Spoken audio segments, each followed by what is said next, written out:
एक प्रश्न मन में अक्सर उठता है कि हम जो कुछ कर रहे हैं, क्या सचमुच हम ही उसके कर्ता हैं? और यदि हम कर्ता हैं, तो फिर हमारे शरीर के भीतर होने वाली अनगिनत क्रियाओं को कौन संचालित कर रहा है? और अगर हम कर्ता नहीं हैं, तो फिर हमारे कर्मों का फल हमें क्यों मिलता है? तो आखिर हम कर्ता हैं या केवल दृष्टा? ओम नमो नारायण। बंधुओं, आज हम एक ऐसे विषय पर चर्चा कर रहे हैं जो प्रत्येक व्यक्ति के मन में कभी न कभी अवश्य उठता है। क्या हम कर्ता हैं या केवल दृष्टा? बंधुओं, हम जो कर्म कर रहे हैं, क्या हम स्वयं कर रहे हैं या कोई अदृश्य शक्ति हमसे करवा रही है? और जीवन में जो सुख दुख हम भोग रहे हैं, क्या वे हमारे कर्मों का फल है? बंधुओं, इस विषय को पहले प्रकृति के माध्यम से समझते हैं। यह संपूर्ण प्रकृति, वृक्ष, पेड़ पौधे निरंतर हमें फल, फूल, छाया और प्राणवायु दे रहे हैं, और बदले में वे कुछ नहीं मांगते। ना ही उनकी कोई इच्छा है और ना कोई अपेक्षा। उसे पानी दे दे तो ठीक, और ना दे दे तो भी वे अपनी क्षमता के अनुसार देते ही रहते हैं। उन्हें चलाने वाला कोई दिखाई नहीं देता, और फिर भी वे चल रहे हैं। अर्थात कोई अदृश्य शक्ति है जो उन सबको संचालित कर रही है। अब अपने शरीर को देखिए। हम भोजन करते हैं, पर भोजन को पचाने का कार्य कौन करता है?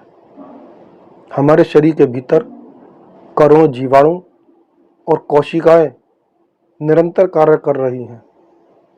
वे भोजन को छोटे छोटे भागों में तोड़कर उसका रस निकालती हैं, शरीर को ऊर्जा देती हैं और रोगों से रक्षा करती हैं। वे हमसे कुछ नहीं मांगती, केवल अपना कार्य करती रहती हैं। यहाँ तक कि शरीर से मल विसर्जन की प्रक्रिया भी हम स्वयं नहीं करते। शरीर की वही व्यवस्था उसे बाहर निकालती है। अर्थात शरीर के भीतर भी कार्य करने वाली शक्ति वही है। जब इतनी सारी क्रियाएं हमारे मैं कर रहा हूं के भाव के बिना चल रही हैं, तो यह समझना कठिन नहीं है कि जीवन की बड़ी व्यवस्था भी किसी उच्च शक्ति द्वारा संचालित है। इसी सिद्धांत को भगवान श्री कृष्ण गीता में समझाते हुए कहते हैं, कर्म कर परंतु कर्ता मत बन, कर्म मुझे अर्पित करता चल। अर्थात कर्म तो करना ही है, परंतु यह भाव न रखो कि मैं ही कर रहा हूं।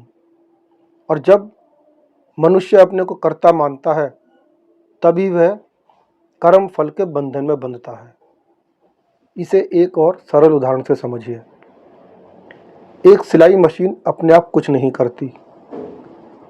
जब चलाने वाला उसे चलाता है, तब वह केवल घूमती है। सिलाई सीधी हो या टेढ़ी, उसका श्रेय या दोष मशीन को नहीं, चलाने वाले को मिलता है। इसी प्रकार मनुष्य भी एक माध्यम है। जब हम यह मान लेते हैं कि सब कुछ मैं कर रहा हूं, तभी अहंकार उत्पन्न होता है, और वही कर्म बंधन का कारण बनता है। यदि हम किसी को कुछ दान देते हैं और यह भाव रखते हैं कि मैंने दान दिया, मुझे पुण्य मिलेगा, तो कर्तापन का भाव बना रहता है और फल का बंधन भी बन जाता है। परंतु यदि वही दान यह भाव रखकर किया जाए कि ईश्वर ने मेरे माध्यम से किसी तक पहुंचाया है, मैं केवल साधन हूं, तो वही कर्म निस्वार्थ बन जाता है और बंधन नहीं बनता। यदि हम किसी भूखे को भोजन कराते हैं और यह समझते हैं कि मैं भोजन करा रहा हूँ, तो अहंकार जुड़ता है। परंतु यदि यह भाव रखें कि उसके लिए भोजन पहले से ही नियति ने भेज रखा था, मेरे हाथ केवल माध्यम बने, तो मन शुद्ध होता है। और बंधुओं, यही दृष्टा भाव है। कर्म करते हुए भी भीतर से यह अनुभव रखना कि करने वाला वह परमात्मा है, मैं केवल माध्यम हूँ। इसका अर्थ यह नहीं हो जाता कि हम कर्म करना छोड़ दें, बल्कि इसका अर्थ यह है कि पूरी निष्ठा से कर्म करें, परंतु कर्तापन का अहंकार न रखें। और जब मनुष्य यह भाव अपनाता है, तब धीरे धीरे उसके कर्म शुद्ध होने लगते हैं, चिंता कम होने लगती है और कर्म करते हुए भी वह भीतर से हल्का अनुभव करता है। और जब यह स्थिति स्थिर हो जाती है कि मनुष्य कर्म करता हुआ भी केवल दृष्टा बना रहता है, तभी वह कर्म बंधन से मुक्त होता है। यही कर्म योग है, यही दृष्टा भाव है और यही मुक्ति की दिशा है।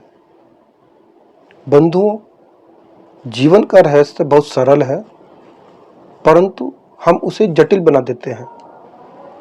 जब तक मनुष्य यह मानता रहता है कि सब कुछ मैं कर रहा हूं, तब तक वह चिंता, भय और कर्म बंधन से मुक्त नहीं हो सकता।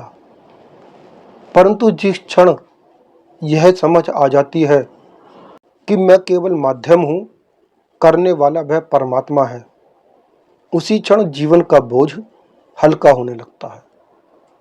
कर्म करना हमारा धर्म है, परंतु कर्ता बनना हमारी भूल है। समर्पण का अर्थ कर्म छोड़ना नहीं, बल्कि अहंकार छोड़ना है। इसलिए आज से हर कर्म से पहले मन में एक छोटा सा भाव जगाइए, हे प्रभु, यह कर्म आपको अर्पित है, मैं केवल आपका साधन हूँ। धीरे धीरे यही भाव शांति बनेगा, यही शांति स्वतंत्रता बनेगी और यही स्वतंत्रता मनुष्य को कर्म करते हुए भी भीतर से मुक्त कर देगी। ओम नमो नारायण।